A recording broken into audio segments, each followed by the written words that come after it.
Welcome to Sports Management Podcast, where you will hear interesting sports management professionals share their stories, experiences, and passion for the sports management industry. I am your host, Marcus Philipsson. Welcome to episode 120 of Sports Management Podcast. This podcast is and will forever be completely free, but if I can ask you for one favor, it's this. If you have ever learned something from this podcast, please share it with a friend. That's the fastest way to grow the podcast, and the bigger the show, the bigger the guests. Thank you. Today's guest is Ben Johnson, the Senior Vice President of Strategy and Commercial for SailGP. Ben oversees the league's event expansion, commercial partnerships, and media rights in North America to reach its next generation of race fans. Johnson is also responsible for delivering impactful results across the league's key pillars of sustainability and technology to create the world's most thrilling, purpose-driven sport on water. Get ready to learn why SailGP is the fastest growing sports league, SailGP's partnership strategy, why Ben thrives at new sport leagues like SailGP and the Drone Racing League, SailGP's sustainability efforts, how a race week is like, Sebastian Vettel investing in the newest SailGP team, and much more. Ben Johnson, welcome to the Sports Management Podcast. Thanks, Marcus. So happy to be here. Really excited to talk to you today. For those who might not know, you are the Senior Vice President of Strategy and Commercial for SailGP. So a good place to start, I think, is with SailGP. It's one of the fastest growing sports leagues. So why do you think that is? I think we benefit from a lot of things, but mostly from being a product at scale from our inception. So we had this incredible opportunity to bring a sport that so many people hadn't seen in person yet, certainly in terms of new audiences, in terms of timing, right on the back of many parts of the world being locked down from COVID, this eagerness to get back to live events, new novel experiences. SailGP was well positioned, well timed to go off and really capture what I'd call sort of the next generation of emerging sports fans. It's more of a lifestyle sport. We're easily accessible, family friendly, brand safe, at sort of the perfect moment for these incredible event experiences to bring in new audiences. When you get to a SailGP event, it's something where you can see the entire action unfold directly in front of you. And there's not a lot of things today that are both new, high speed, and built for sort of the modern consumption habits. So, we're taking that opportunity and running with it as quickly as we can. We're already at 14 events around the world in terms of scale, but have benefited a lot from people's desire to go see new things and new experiences really on the back of the world sports ecosystem shutting down in 2020. Yeah. And it's also a very sustainable sport, comparing to other racing sports, usually in, motorsports are not that. So that's also something that, you have on your end. Very much so. I mean, we're purpose-led. We're a legacy property, and our plans are looking 10, 15, 50 years out in terms of how we can lead the charge in terms of sustainability, gender equity, areas that we think we can have a tremendous impact in terms of what this sport represents for a global audience. And you mentioned sustainability. There is no sport doing as much as we are in this space. Fiona Morgan, our Chief Purpose Officer, has set this incredibly ambitious vision with Sir Russell Coutts, our founder, about how we not just sort of set those targets for ourselves, but then we go and really live that purpose across the events. I know a lot of folks are familiar with the Impact League and the infrastructure we've put into place around that. But for anybody that hasn't heard of it, it's our podium for the planet. So it sits directly next to our competitive sport league on the water. And it really challenges the teams to live that purpose piece from a sustainability perspective off the water with individual partners that they can go off and do custom work with in their markets, in their regions. So nation versus nation sailing. And the Impact League, I think, is one of the most ambitious ideas in sports, where we have challenged the teams that, yes, your performance on the water, on the court matters, but it's not the only thing that matters. And I think really reflects sort of, again, people's modern affinity and want brands, want leagues, want athletes to share some of their personal passion points. And no better place to start than something that's immediately relevant and equally critical for all of our global territories, all of our global teams, and obviously our global fan base. Definitely. And The league plans its global calendar in order to minimize carbon footprint. So can you talk a little bit about that? Because it's, of course, logistical reasons. You need to transfer all the boats and equipment from place to place. So how are you working to minimize your carbon footprint? Yeah, lots of very specific individual steps. Everything you've mentioned in terms of calendar planning, how we can use freight shipping. So we're not air shipping any of our equipment currently, which is a massive differentiator between us and other global properties. So certainly this is where we think we can be best in class. There's obviously always work to do from a carbon footprint standpoint, being a large global league. But we take that responsibility into event delivery, into calendar planning, into local partnerships, everything from reusable and sustainable fuels on site. Again, each team is doing tremendous work as part of their Impact League inclusion, looking at their electricity use on site, their food selection, their ability to reduce waste on site with materials that they recycle to local sailing programs. So when we look at our event footprint, we're about 110 shipping containers that travel around the world. We're constantly in motion, which also provides us an opportunity to constantly evaluate what it is we're bringing with us, how that's having an impact on site, and where we can find local partners from groups like the Carbon Disclosure Project to really help us measure, evaluate, and constantly iterate off of what we've been doing to date to get better and continue to sort of set that benchmark for other sports leagues. I assume that it gets more complex because you are growing all the time. You have grown from 6 teams to 10, and you have now 11 events, I think, the latest being a German team that got added. So that adds to the complexity, I assume. It absolutely does. And FEE's team has continued to grow as we've looked for other areas to, again, have that impact and set those targets proactively. So in terms of the groups we're working with, we're really fortunate to have some incredible individual team partners like Live Ocean with the New Zealand team, finding ways to continually, evaluate, again, not just from one lens. It would be easy to sit back and evaluate just the event footprint, but we look at the travel to the events. We're making carbon conscious staffing decisions. And then it actually plays into things like our technology stack as well. And being a wholly integrated league, we have the luxury of looking at some really unique challenges. So that example from a broadcast standpoint, our entire broadcast team, as well as the referees for the event, sit remotely in London. So that team doesn't travel to the event. We don't have the carbon challenges of getting that very large broadcast production team on site at each race, which again, for another sports property, they typically bring their broadcast trucks, an entire crew and team to man all that equipment. We do all that centrally via London and then distribute that out to our broadcast partners in more than 190 markets around the world.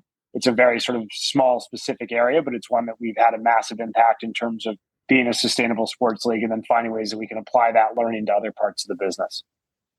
The expansion of the league is now also come to the US with the expansion of New York and Los Angeles. Is that an important market for you guys? Critically important. We believe the opportunity here is as large as it is in any other market around the world. It's also a unique market from a sporting perspective. The emergence of F1 here in terms of popularity, still not the largest motor racing sport we have here in the US, reminding everyone that our friends at NASCAR continue to capture a massive audience, both from a linear and from an event attendance perspective. But we've seen this demand for lifestyle sports, and the US is home to so many iconic events, whether that's the Kentucky Derby, the Indy 500, Masters Weekend, where you can go to those events as a general sports fan. You don't need to be a diehard fan of that sport. You don't need to have a favorite athlete yet. You can go, and it can be more of a social experience on site, and finding ways to emulate the incredible event experience of those types of sports properties, even some non-sports properties like Coachella, where again, you don't need to necessarily be a fan of the musical acts that you're going to see. It's always more fun when there's somebody to cheer for. But for your first event experience, you can go because your friends are going and still find it to be imaginative, fun, compelling, all the things that we want our racing to be when we go to new cities like Chicago. And so that creates a huge opportunity for us in terms of audience. Really that lifestyle event weekend where we're bringing in people that have never experienced the sport of sailing before. We really see ourselves as more of a racing property from that perspective, and making sure that time on site in these cities is immersive, is unique, and really additive from everyone's sort of social experience on site at the races. I haven't personally been to an event, but I'm assuming here it's, you talked about NASCAR and then we have SailGP. SailGP is on the ocean. If you watch it from a viewer's fan perspective, it's impossible to get very, very close since it's out on the water. So how are you working on getting the fan experience the best possible? And Marcus, it's a counterintuitive, but it's unbelievable how close we've been able to get the F50 boats. So our custom-built racing sailboats are called the F50. They go in excess of 60 miles per hour, just incredibly fast. One quick anecdote: when we had Max Verstappen, the F1 driver, on the U.S. team F50 last year, he was talking about the speeds just being so unexpected because you don't have brakes, you don't have the sense of traction you do in a traditional vehicle. So 60 miles on the water, can feel like hundreds of miles an hour in another craft. So 60 miles an hour for the speed of a sailing boat with no brakes, no machine power is just a tremendous speed. And we are bringing those craft in incredibly close proximity to downtown city center. So when we're in Chicago, we're able to race within 20 yards of Navy Pier. So you feel like you're right up next to these sailboats at incredible speed. We have 10 boats at the same time going, again, in excess of highway speeds, all in very close proximity. And we're able to bring the boats so close to land because of some of the advancements in the technology in this sport. So we're able to hydrofoil and get the boats racing in lighter wind conditions. That also allows us to bring the entire experience closer to an event village, closer to shore. So we actually see SailGP as stadium racing. We are really able to bring the entire race experience up close to a fan base that in many respects you're having a better viewing experience than you would at a traditional motorsport event where the cars might go around the bend and you can no longer see them in terms of your line of sight. You've got to depend on a monitor or a screen in front of you.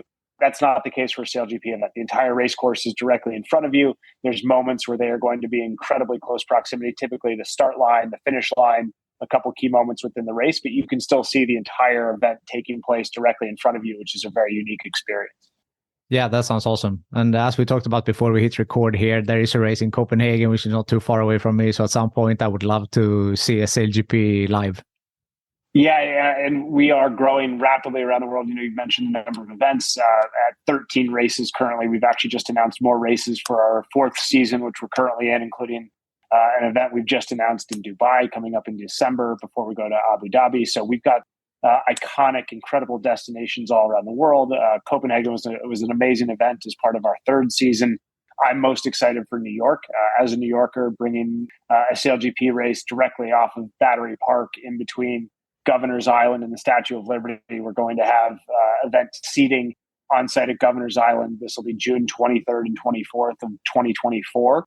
And we see this as being one of those defining moments for the league, as you're going to be able to bring first-time guests on site in Governor's Island, put the racing directly in front of them, and again, create that immersive experience you just don't get with any other racing property, as close to the audience as actually possible. You mentioned Max Verstappen and also another motorsport personality. So Sebastian Vettel has invested in one of the newest German team on the roster. So how important is that from a brand perspective on what type of fans that he will attract with his name? I think it's very important. It's a validator for us in terms of what we've been building. Certainly from a sustainability standpoint, I don't think that there's a more credible global voice in motorsport today than Sebastian Vettel. So I think we're certainly honored that he entrusts us to be part of that progressive story in terms of sustainability and the importance of that to the league and to the individual teams. Incredibly exciting for us to have Germany as well as a team within the league. It's obviously one of the largest media markets and commercial markets in the world. So there's that great heritage of racing in Germany that we can continue to build on. And to your point, bring in new fans that are joining us because of their affinity for Sebastian Vettel personally, for their affinity for F1. We certainly see a lot of overlaps in terms of those event experiences where it's a global calendar, they're incredible destinations, it becomes a social experience very much the same way the F1 events do. And I think what we're seeing with that German team will be the continued strategy of the league to bring in unique personalities, talent, and additive individuals that can help us reach audiences that otherwise don't know that this great sport exists yet. That's true. And I also read that you're creating a fan-owned team. So it says that SailGP has amended its rules of participation to allow for blockchain-powered DAO-facilitated fan ownership. What does this mean? So the DAO team is a project that I'm also very personally passionate about. It is in partnership with Near, Layer 1 blockchain. Out of our third season, we partner with them globally for the league, and very proud that of the Web3 space, it's one of the few partnerships that we're still very eager and proactively proud to be talking about. When you've seen that space contract a lot over the last year with some very unique challenges from an industry standpoint, we think we've picked one of the best operators, one of the best partners in blockchain technology and Web3. The fact that they are still continuing to grow their sports sponsorship portfolio right now with the ICC and cricket, we see that as a validator for us having picked the right partner in the space. So what we designed with Near was this idea, looking at the regulatory environment in the US and knowing it's important for them to continue to build on their ethos and brand pillars of community, reliability, trust. We wanted to take that and take one of our assets and team ownership and try to find a way that we could build off of some of the great work they've done with one of their sub-brands of Astra DAO. So a DAO, for anyone not familiar with it, is an idea of a decentralized, autonomous organization that can then own anything. They could own a professional sports team in this instance. They could own a music collection. They could buy a physical property. And what it enables is this idea of governance globally with a group that has the same status and things like voting rights. It allows everything to be on-chain, drive transparency. So we wanted to find something outside of, call it, the NFT space. We wanted to find something that we thought was additive to our fan base, that we thought really played into the purpose-led nature of Near. And for us, a DAO team was a material gap we see in American sports. So you've got American sports fans that are some of the most passionate in the world. They follow their teams. They paint their houses red because they're they're the Kansas City Chiefs fan. So the fan affinity is built into all parts of our culture, but the limitations in terms of team participation are material. The teams continue to be owned by a very small group of ultra high net worth individuals. The fans' ability to have a material impact on the way those teams operate, whether it's athlete selections or partnerships or what they do off the field, are very much limited to their voice in the stadium. And we wanted to take one of our teams and enable fans around the world to have a say in how the team's operated. Everything from athlete selection. Do we want a more diverse, more female athletes on the team? Do we want to go pick sailors that haven't had the opportunity to get into the upper echelons of professional sailing before and give them a chance? So by giving a voice to fans, we're able to really demonstrate what makes SailGP unique, being a tech-forward, innovative league that we think has the opportunity to be competitive with, again, traditional sports in terms of things like ownership, but while still taking some of the things that Near does really, really well. So the DAO for me is, I think, one of the most interesting stories in sports. It goes beyond token ownership. So other teams have issued bonds. They've done things in the past that allow people to put their name on the wall, but doesn't really give them a material interest in the actual, again, management of the team. The DAO is designed to solve for that. So we've got an incredible group of early investors that have expressed interest and continue to work with them in hopes that they can sign the participation agreement and become a full-on team owner going into our fifth season. Yeah, I agree. That's incredibly interesting. And what I take away from that is that, as we said before, you are responsible for strategy and commercial, and you have taken this partnership with Near to help create this, great new team that is really forward thinking. So looking at the other partnerships that you have, for example, Oracle, T-Mobile, Bloomberg, how do you pick these partnerships and what type of values are you valuing? Yeah, it's a great question. And we have the luxury and the responsibility of picking partners for the long term. So for each of those incredible brands that you mentioned, we work with Fortune 50 best-in-class partners across everything from, you mentioned Oracle, Rolex, Emirates, just incredible brand names, T-Mobile, Red Bull, that we get to work with in all these different areas. None of them are as simple as a logo placed on a piece of media. So we really get to look at the objectives of our partners and build strategy and opportunity from scratch with each partner. So when we go off and partner with T-Mobile, we're finding opportunities to integrate their technology into our racing fleet that then can add value back to our fans. So our spectators on site can get new video angles. They can get real-time data off the boats that they otherwise wouldn't have had access to. So we use the T-Mobile 5G connected to the Oracle Cloud to create solutions, everything from coaching to safety to scoring, and then giving some of that data and access back to the fan base. So in each instance, we want our partnerships to be authentic, real world, measurable case studies that we can go off and build, again, additive experiences for our fans, for our athletes. And I think there's no sports property in the world currently that is being more creative and forward thinking in how they do more for a brand partner than just a traditional logo placement. We've got all of that capability as well. We broadcast on incredible, iconic television partners and linear partners like CBS Network here in the US, ITV. So great broadcast partnerships, but every logo you see in SailGP, we are doing something more unique with them behind the scenes, whether it's B2B development, whether it's technology integration, storytelling, case studies, activations like with Red Bull when we did bring Max Verstappen onto the boat. That's obviously part of the relationship with Red Bull Oracle Racing. So always looking for ways that we can go off and innovate and do something really unique in the traditional sponsorship space. And that's so important, right? Because the fans are so aware nowadays and they want to support a league that share values with them and to think similarly. So to bring on partners that make sense and to make the league better, that also makes the fan associate even more with the league, I would assume. Absolutely. Modern fans are so skeptical of being sold things at every iteration that they really want to know that the logo that's going next to, again, a team name that is family to them, something that they live, eat, breathe, sleep. They want to know that the brand is associated with that team, that franchise, reflect their values as well. So we take that as a huge responsibility to our audience, that the partners are additive, not just to the league, but to the athletes, to the fans as well. Today, it's October 10th. In 4 days, it's the Spain Sail Grand Prix. So how does a event week look like? Now, when you woke up on Monday morning, what are you doing this week and building up until it starts?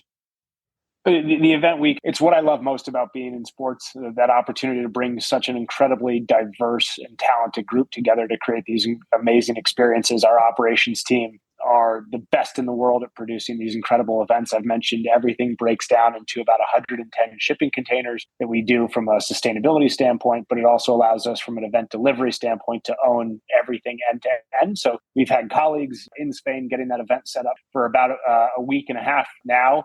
As this week ramps up, the the best in the world athletes will arrive. Olympians, America's Cup winners, the SailGP teams will show up on site. Male and female athletes get ready for an incredible weekend of racing. We've also been in Cadiz in Spain multiple times. So it's one of these cities that we have an incredible relationship with. So the fanfare, the affinity, the excitement starts to build as early as Monday. We really see the restaurants, the bars overtaken with our fans wearing their team caps. Obviously in Spain, they'll be rooting for the hometown team. But we do find our fans travel around the world to follow their athletes, their teams, and really show that support in each market. So especially in a city like Cadiz in Spain, that excitement really starts to take over the entire town. There's music festivals, there's restaurant experiences, all of this built into the event week.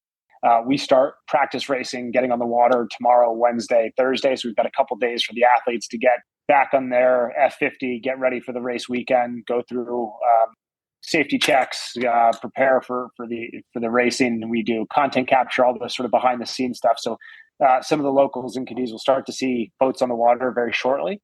And then Friday is our test run day. We get all the teams on the water, everyone really ready for a full event.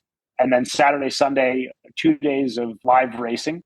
That will include 3 heats on Saturday, 3 heats on Sunday, points-based for the league. So we actually have a unique opportunity in motorsport where we have individual race winners, but then everyone is still competing for the end of season championship. So all you can do across the season is secure a spot as one of the last 3 teams on the last Sunday. So we don't have the instance where someone's won and they're still, or won the championship and there's still 4 or 5 events to go. So we really love that there's always something that drives the team competition. Obviously everyone wants to win each race, but there's always a larger world championship competition that everyone is still working towards as well.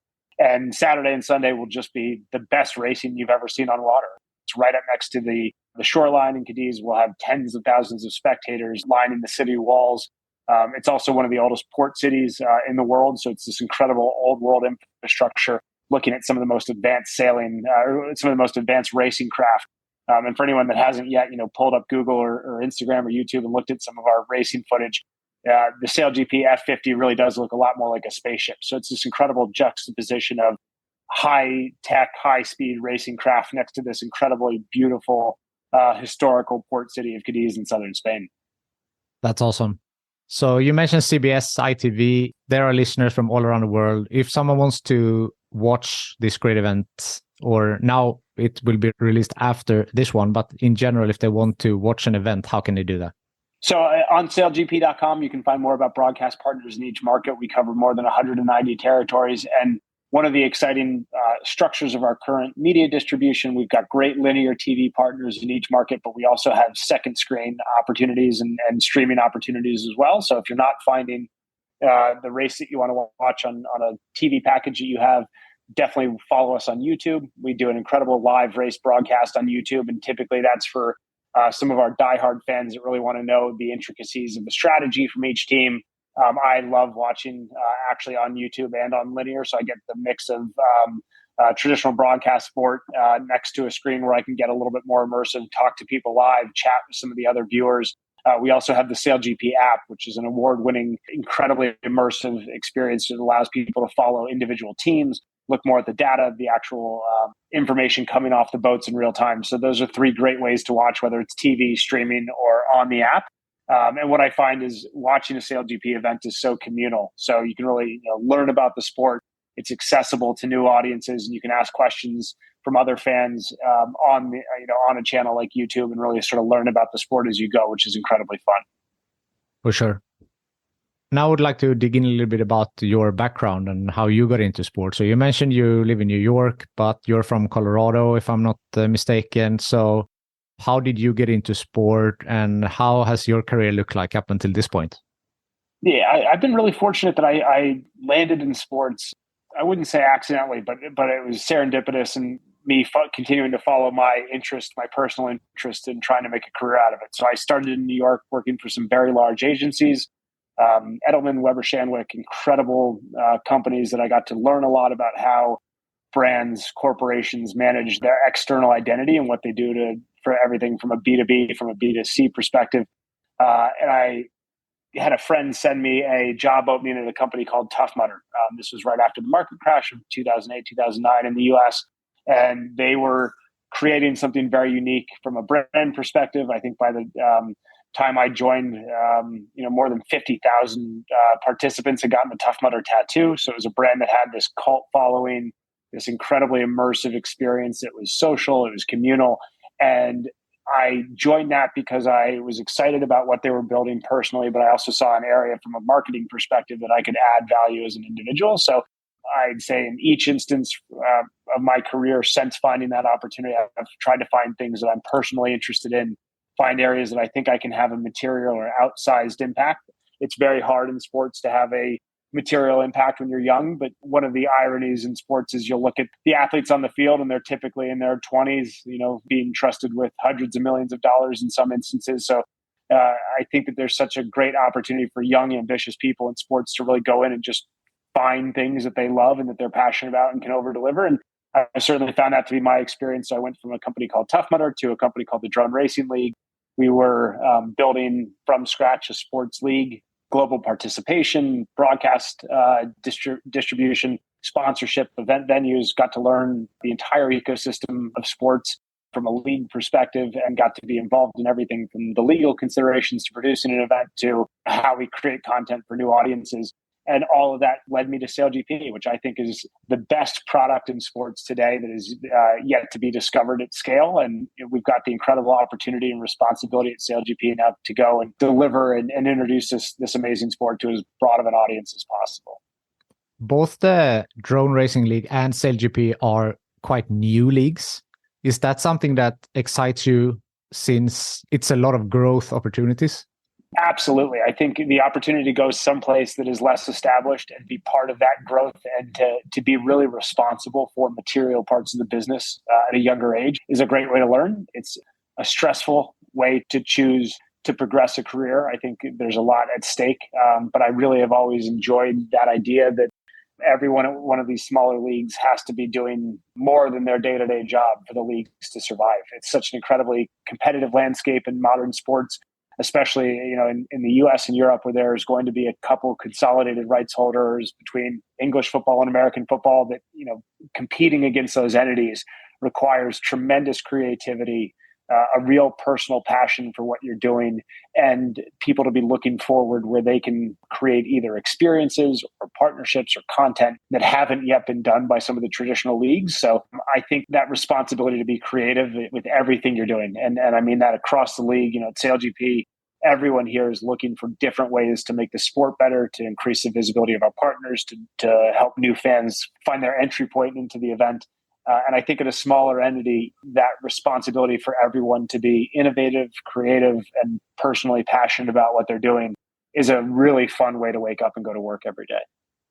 I'm sure. So this creativity, where does it come from for you?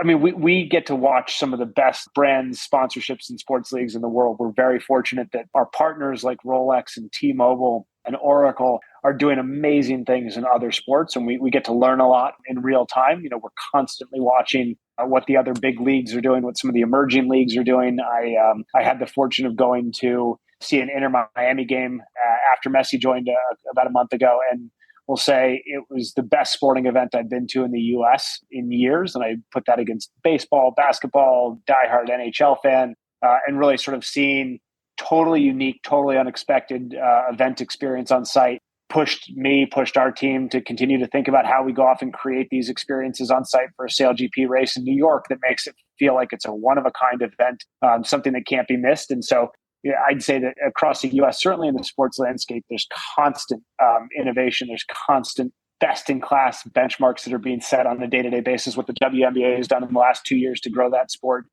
even though it's been well established for a very long time, the growth trajectory that they're still able to find, the cultural relevance that they're able to tap into, I think is deeply inspiring. So, yeah, in the U.S., I'd say it's almost hard to stay focused and not constantly be trying to emulate the next thing that all the other leagues are doing, but a wealth of innovation that we're always trying to emulate. Doing research for this episode, jumping around your different social media, a lot about football, college football. You haven't worked in any of these sports. Was that something that you wanted to, or are you more, as we talked about, maybe you want something new where you have more opportunity to grow? So, and it's a great question, Marcus, and we could spend another 5 hours talking about CU football if we go too far down this road. But I will say, in that vein of following your passion and your interest, I would go mop the floors for Deion Sanders right now and take any job that they had available to be part of that team. I'm so inspired by what they're doing. I think it's the greatest story in sports. I'm a CU alum. I have a very deep affinity and personal passion for the town of Boulder. But I think what Deion Sanders has done for that team in less than a year is so incredibly exciting. I think it's so authentic. It's creative. I've watched what the athletes they've brought in have done to really be part of the community, to set a tone for the town. And I think, when I look at what I want to be involved in, I'd say that's the perfect example of finding something that inspires you, finding something that you think that there's creativity around. I think everybody in sports probably wants to be working for the CU football team and the CU athletic department right now, and what Deion Sanders and Rick George and that team are building. But for me personally, I don't know that there's one team or sport that I would necessarily assume that I have to be in. I've always sort of looked for those opportunities that continue to inspire me as I grow and develop. And right now, I'd say CU is the most exciting thing that I've seen in sports in a very long time. And I love the fact that you can be a fan for a team for 20 years, and it can all change tomorrow. You can find something new to get excited about. You can find a new reason to be passionately involved, a supporter of. And I hope that's where my career continues to grow, around things that really personally excite me and keep me motivated and curious about the next day of work. What would be your best advice for someone who wants to pursue a career in sports?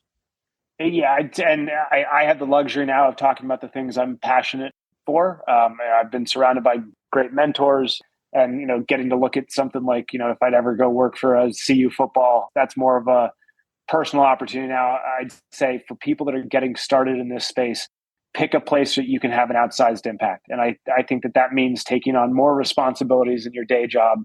A place that you want to go the extra mile to be differentiated, in the same way that you've got young people fighting for spots on the field. The incredibly competitive effort of making a team, I actually think is a great a very obvious analogy to making a league or a front office role when it comes to sports. You are competing against kids from around the world that are incredibly talented, incredibly motivated. And this is one of those spaces where if you don't have that passion, you don't have that hunger, it's very hard to go to work every day and have it be a lean back job in sports, because there's so many other people that want the opportunity to be involved in the teams, the leagues, the events, the venues. So I'd say, find those places that you think you can truly have an impact and then lean into that. I think it's like you're constantly trying to make the team. You want to be part of the next phase of growth, the next iteration for the team.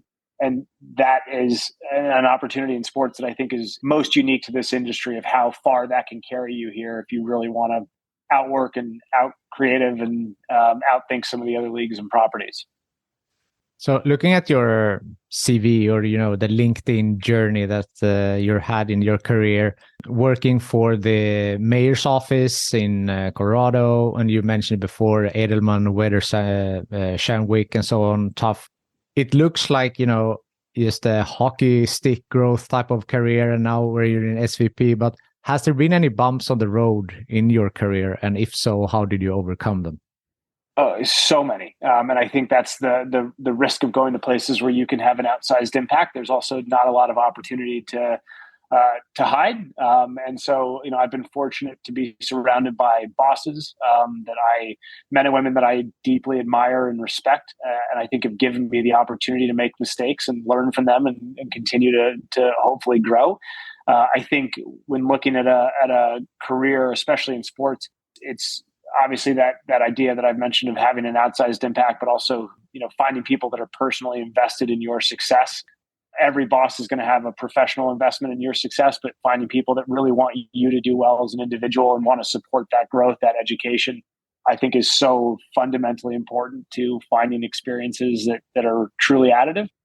I've made mistakes on so many different areas of operating a business and growing a marketing team, and been fortunate that been surrounded by colleagues that pick me up when we make mistakes, finding opportunities to apply that learning immediately and go off and try to solve for some of those problems. And I would say most things in sports are not a linear path. Teams, they fall behind, they have injuries in a season, they find all these different adversities that they have to overcome. And I think sports is, again, one of those great learning grounds where you can make a lot of mistakes on a marketing team, on a sponsorship team, and learn from them and go apply them to the next partnership, the next piece of content, the next series. And that's where I actually think a lot of the innovations in this space really come from, is that opportunity to test and learn and hopefully continue to get better as you make some of those mistakes along the way. Approaching the end here, is there something I haven't asked you yet that you want to mention?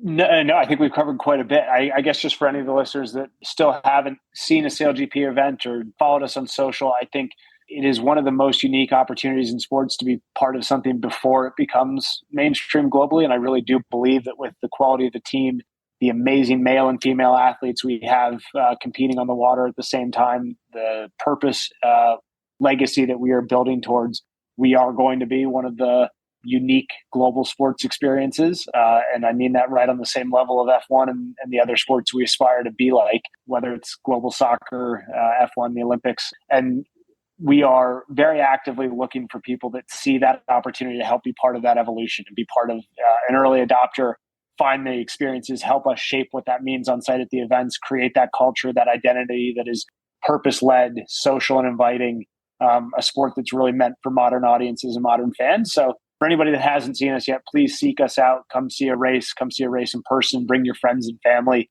It will be something new. You don't need to know about the sport of sailing to get involved. Come to an event and learn it with us. And I think that's a very rare opportunity in sports where you don't need to have the 100-year history of the team or all the background. And hopefully it's one of the best social experiences and best visual, event products that you've ever seen. And if someone wants to learn more beforehand, their website, Instagram, how do they check it out?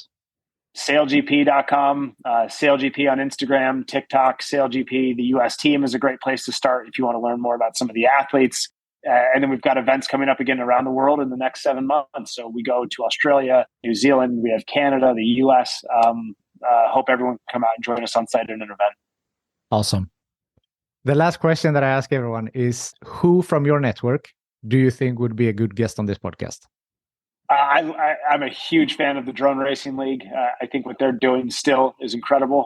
One of the most creative groups in sports. Nicholas Horbacheski, the founder there and mentor of mine, is always a great person to talk to. Just fascinating background, big vision for the league, and can never talk to him enough. I'm, again, a massive fan of CU football. So Deion Sanders, there's a lot of media requests in for them right now, but I would be eager to hear him talk more about his personal journey. I think it's been such a fascinating one to watch. And yeah, regardless of who the next guest is, I'll be listening, but would love to hear either of them as one of your next guests.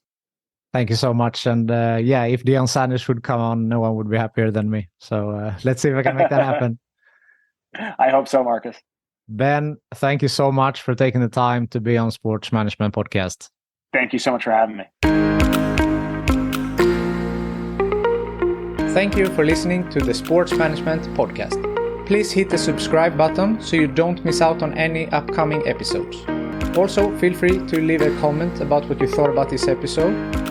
If you want to get in contact with me, send an email to sportsmpodcast@gmail.com or hit me up on Facebook, Twitter, or Instagram @sportmpodcast.